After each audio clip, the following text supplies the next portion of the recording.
আমাদের চিলারিগাঁওয়ের হোমস্টে, এটা হচ্ছে হোমস্টে থেকে ভিউ। অল্প অল্প বৃষ্টি পড়ছে চারদিকে, সেই জন্য এখন বাইরে যাওয়াটা একটু কঠিন। বৃষ্টিটা থামলে আশপাশটা একটু ঘুরে দেখার ইচ্ছা আছে।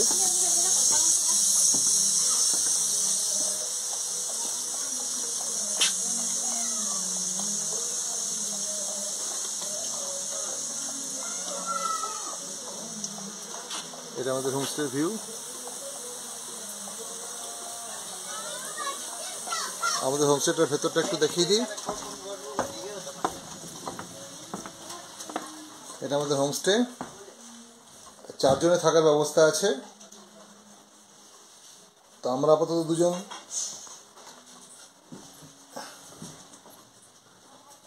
এখানে বেশ সুন্দর একটা আয়না রাখা আছে, দেওয়াল হ্যাঙ্গার আছে। একটু বাথরুমটাও দেখিয়ে দিই। বাথরুমে একটা কমোড আছে, এদিকে একটা বেসিন। আমাদের হোমস্টেটার নাম রিটেক হোমস্টে। এই যা হোমস্টে যা ভিউ দেখতে পাচ্ছি, এখানে এসেই 3 দিন কাটিয়ে দেওয়া যায়।